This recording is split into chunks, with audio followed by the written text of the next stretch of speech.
Isaac, loving life. Taking the sheet off. This is definitely an expensive tank full of diesel going in. There's a fleet of them all coming back to get filled. Nice sunrise this morning. 5:45. Got to get to Media City now to talk about what we seem to get every week: fly tipping. New government legislation's come out to make it the fines greater and the people that do it pick it up, but only 1 out of 1,000 fly tips ever get caught. So I can't see what the legislation's actually going to do, and it's very, very dark now, isn't it? Size them satellite dishes.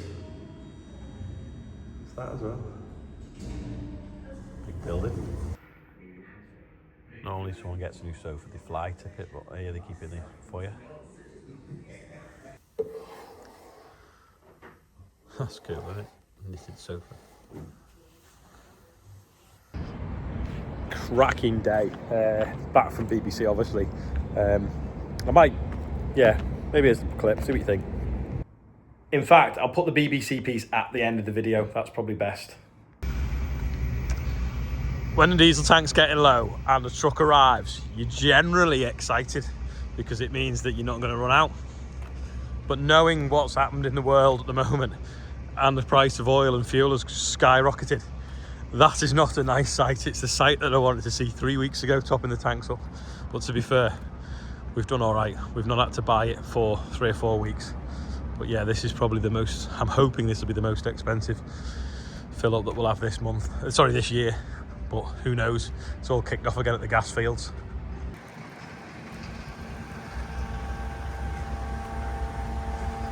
This is definitely an expensive tank full of diesel going in, because you could say that the other one was the last of the cheap stuff, but who knows? Oh, it's turned on. Andrew left it filling while he had his dinner.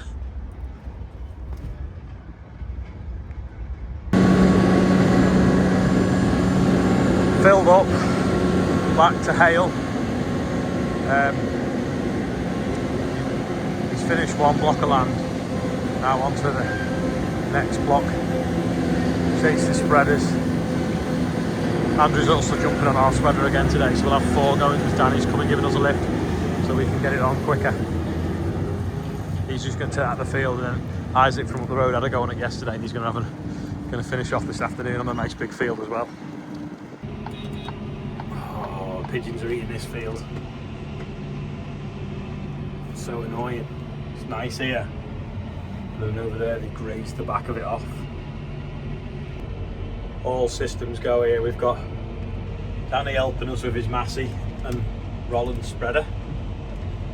We've got Andrew over there when it focuses on our Richard Weston. We've got a Fent there on a West, and there's another Fent somewhere. There's a fast track somewhere. I don't know where that is. On another West spreader. I can't see which field he's in.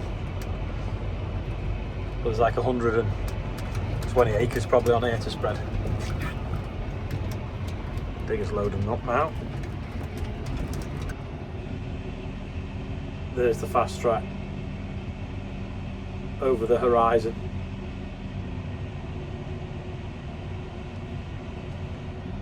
It's a big block of land, this.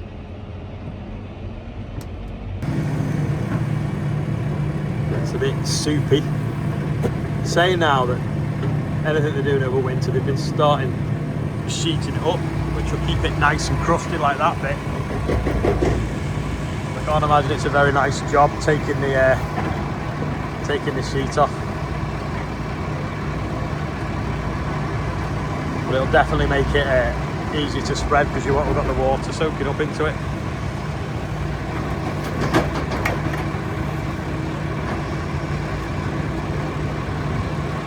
It's a little bit like emptying your bath with a tablespoon at the moment.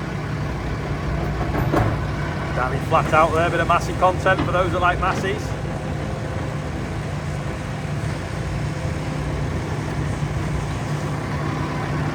Bet the digger driver will sleep tonight after loading 4 spreaders all day.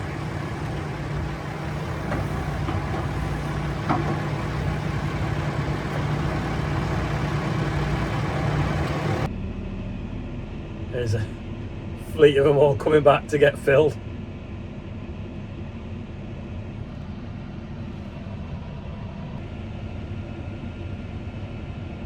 Is he stuck? Oh no, he's going. It looked like he was getting stuck then. Turned it off.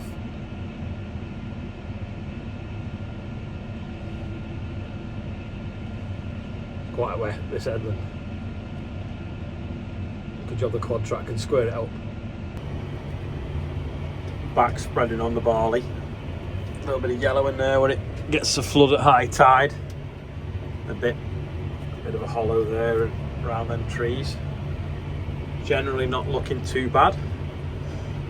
Tillering quite nicely. Should tiller a bit more when it gets this on it, I hope.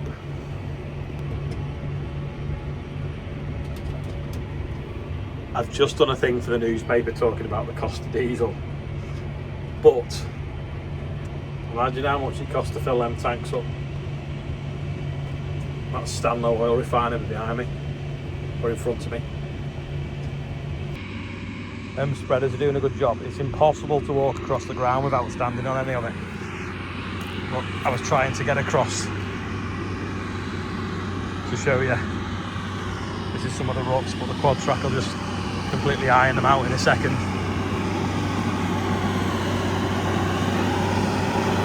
Hear it purring away. Isaac loving life. He's only ever driven his dad's McCormick. Or his Uncle Alex. I think Alex prefers the McCormick. There you go. Gone. Still it's a bit slimy. See the nearly leaving furrows from the press rings, but that'll catch the wind. It should dry out, is the plan. Them 2 spreaders are over there now. Danny and the Massey, and Andrew's just disappeared behind him. Fast track's been loaded. There's a Fenton here somewhere, but I don't know where.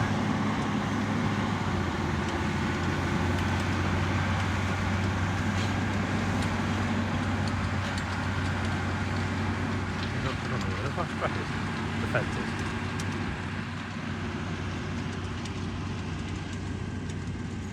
Oh, there it is. Right over there. And there's the other 2.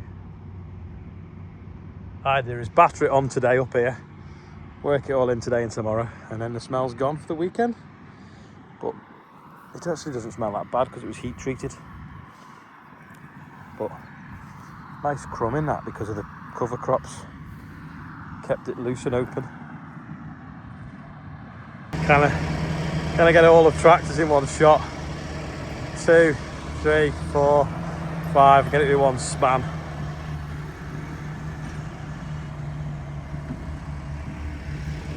And then this one. Yeah, there's some fuel being burnt today. Didn't get up here last thing yesterday, but this is where Dave done. So imagine all the hardcore was piled up where the trailer is near the straw. So he's stripped off this layer and then filled in, and then now that just wants throwing over again. That hardcore pulling across, tracking in some more of that stone from over there, bringing over to dust the top off, fill the voids in the big hardcore. This is some of the old yard and bits and bobs, and then planings over the top, and we should have a nice base then in which that the shed sits on. So the shed doesn't start till about there. It's got to be 24 metres from the road for the planning. So it'll sit sort of between the straw, the back of the trailer, and over to about there in nearly a square. Here's the plan. But yeah, looks nice and tidy and it looks bigger. In fact, to be honest, I don't think it starts till about here. We're only in line with that building. Yeah, so when it arrives, can unload the wagons here and then start to put it up. but it's been easy to do while it's been dry. This was where the stockpile of sewage sludge was. That's all gone and left nice and flat. You could actually play snooker on that. He's done a nice job there. That field that was wet the other day, the first one I did with the quad track, nicely dried off as well. Yeah, difference a few days of sun makes. Actually make some progress everywhere then. Yesterday morning Andrew was on this and it was a bit sticky in places. You can see where he's had to lift up. But now, nicely crispy on the top, just a bit on the headland. Is now dry enough to pass it again. So we'll run over the headlands, I think, again in the morning. And then Saturday, I reckon this will drill. I mean, it nearly drilled now. It's just we want to get that a bit level.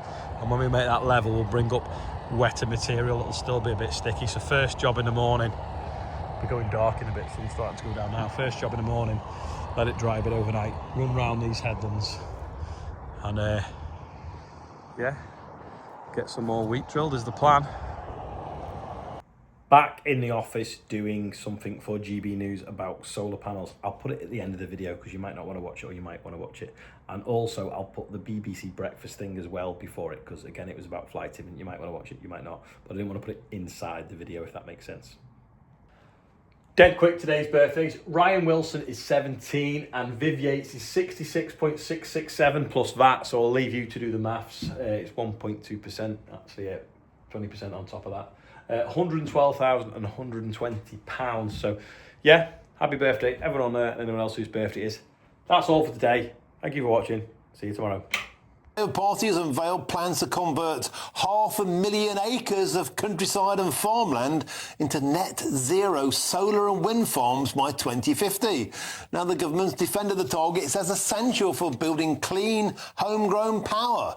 But Tom Bradshaw, the president of the National Farmers Union, said the plan is ambitious and must be carefully managed to avoid any unintended outcomes, well, like no food, perhaps.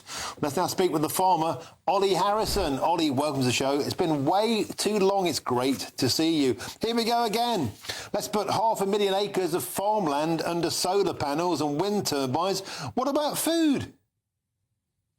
Well, exactly. I think they think the island's bigger than it actually is, but, 500,000 acres would probably produce in an average year 1.5 million tonnes of wheat. And when we only produce, 10 to 15 million tonne a year, 10-20% of that wiped out under solar that only works in the summer, doesn't work in the winter. Why aren't we looking at tidal stuff? That we've got a lot of shoreline, we've got a lot of sea surrounding us. It happens every day, the tide moving. I don't know why we're looking at solar in the country that we're in. Don't get me wrong, there's plenty of space for solar panels on roofs. Our roofs are full of it. We've also got some poor ground that doesn't really produce anything that would be good for solar. But to find 500,000 acres that's adjacent to a good grid connection to do this, I think is just bonkers, really. And Olly, there's more as well. Apparently, there's a mandate now that 9% of all farmland, that's 1.9 million acres, should be turned over to rewilding. Well, that's great if you're a butterfly or if you're an insect. What about if you're a farmer trying to make food and sell it to a supermarket to put food on our tables? Well, this is the thing, isn't it? Who's going to pay for it? I was lucky enough to be in the States 2 weeks ago. Went to a big construction show there and had a bit of a look round. And they talk about how Britain's, it's not got much nature and we need to do this, that, and the other. Well, Nevada, it's just a desert. There's nothing there. I think we're really lucky for what we've got, and we're producing food at the same time. And the way we farm now with nature, we don't disturb too much of the soil. We've always got something growing. We've got pollinators over winter. We've got things to feed the wild birds with the cover crops that we're doing and the SFI schemes that we had that might lose.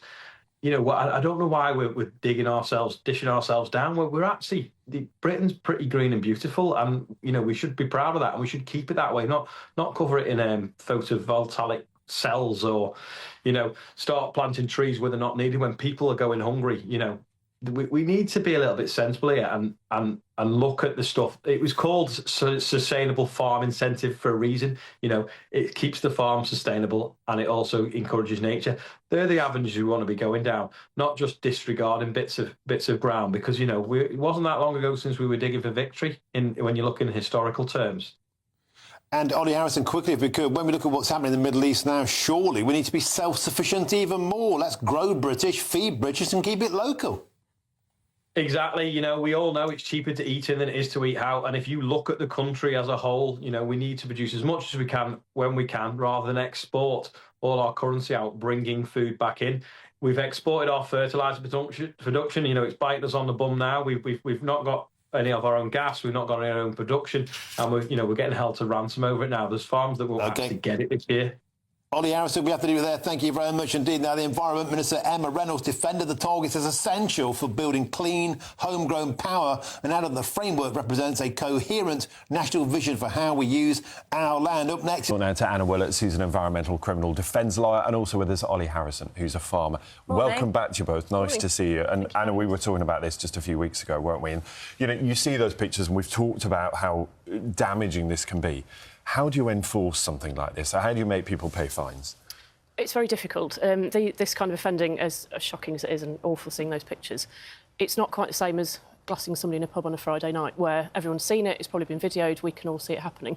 This kind of offending is very difficult to catch the offenders to then deal with enforcement. There's a lot of fly tipping where I live. I've never seen anybody actually do it. I've never seen anybody actually tip a mattress in a ditch. So it is difficult, I think, to enforce once catching them first and then dealing with it after. When they're caught, if they're caught, what do you make of this idea that they actually then tidy stuff up, tidy their mess up? I think that's an absolute genius idea, and I think it's wonderful. When I was at school, if people littered, they were made to go and pick the litter up. However, sorry to be negative, but as I said earlier, you've got to catch them and then stand over them and then watch them clean it up and make sure they do it properly. So a great idea, but I'm not quite sure how it's going to be enforced. Yeah, the question of where that goes as well, where they take it to. Yes, and are they going to do it properly? Are they going to do it with the waste carrier's licence? Are they going to take it to a permitted site? Is there any hazardous material in there? And is the local authority going to stand and watch them do it? How will that work? So I'm not sure whether that bit of it is clear to us yet. Anna, you said you've seen the consequence, the result of fly tipping. You haven't seen people do it. Olly, this is a problem on your land as a farmer. Have you seen people do it? Yeah, we've caught them. Yeah, I'm the first bit of countryside as you come out of Liverpool. So when they go to the tip and it's closed and they don't want to take it back home again, they just throw it in our ditch or our hedge or whatever, and we get it every week easily. It's just ridiculous. I think we can show some pictures of what you had to do. OK. Yeah, that was just yesterday. That was just yesterday? Found it yesterday. Yeah. That's NOS canisters. Right. Seems to be a thing now where they dump that kind of stuff. And it's just lazy people who've just mistimed or just actually can't be bothered to go to the tip and get rid of it. Well, this is my thing. I think if the tips were open longer and they allowed you to take a commercial vehicle or whatever, it probably would stop it, because a lot of what we get, I think it's a man with a van that's been paid to move the rubbish for someone. Yeah. I mean, I know they're saying, oh, well, make them come back and clean it up. You could send them the moon, as far as I'm concerned, but you're not really going to catch them. I think they only catch 1 out of 1,000 fly tips. And when you caught someone, what happened? A friend of mine forcefully removed them out of the van and got the keys, and then they rung the police. And we're obviously not advising anyone does this. No, just gently take them out. Yeah. We're not advising that either. Yeah, no, the police and the council obviously got involved, and I think their van was crushed, but, I mean, it's quite rare to catch them. I mean, if we see a van parked in one of our gateways, we'll immediately try and block them in the track to find out what they're doing. We did it the other day to a guy that was just delivering parcels and he jumped out for a pee, but you'd never know. You know. Poor bloke. Yeah. He'll never be relieving himself in a lay-by again. But Amazon has made it a bit easier for us because everyone throws stuff away and it's still got their address on. Yeah. So we did have a case once where a guy, you know, all this stuff was in our gateway and he had an unusual name. Found him on Facebook. The bed that was actually tipped was his profile picture on Facebook was him sat on his bed. So I was like, why is your bed in my gateway? And you know, the council tracked him down. But his mum had paid someone to remove the rubbish. And Anna, that's the thing, isn't it? Because so many people will have a knock on the door and they say, have you got any rubbish you want to get rid of? And it seems you get rid of it, you don't think about it anymore. But those people need to have a licence that we could be asking to see. Yes, they should be. Householders should be asking. If somebody comes around with a van and says, would you like me to take your waste away? They should be asking to see their waste carrier's licence, which is a licence that enables them to transport waste. They should also be asking, where is my waste going to? And if they can go a step further, the permit or the site where it's going to check that it is actually a permitted site. If you don't get given that information, I would recommend you don't give them your waste and take it to an HWRC site. I appreciate your frustration with they're not always open. The one near me is open when I'm at work, so it's quite difficult to go there. But yes, for householders, definitely you need to be checking permits and licences. Will you be checking again today? Well, I'm out spreading fertiliser, so I'll be going to fields I've not been to for a few weeks, so you can guarantee I'll have to move some stuff to get in. And Where do you take it? We have a good relationship with the council, so we've helped them move it. Right. But we've literally blocked every gateway so that if it does get tipped, it's not on our land, it's on the highway It's on still. the outside. But it means it's a nuisance. Every time we go somewhere, we've got to unlock gates, move concrete bollards. We've actually made concrete blocks out of... We get a wagon tyre, fill it with concrete with a car tyre in so we can lift it up like with the forklift. And we block all our tracks and gateways like that. But hedges and ditches, it generally ends up in. Anna, Olly, thank you. Nice to talk to you. We'll keep a close eye on this. We'll talk some more about it. But for now, thank you. Good luck. Thank you. Thanks.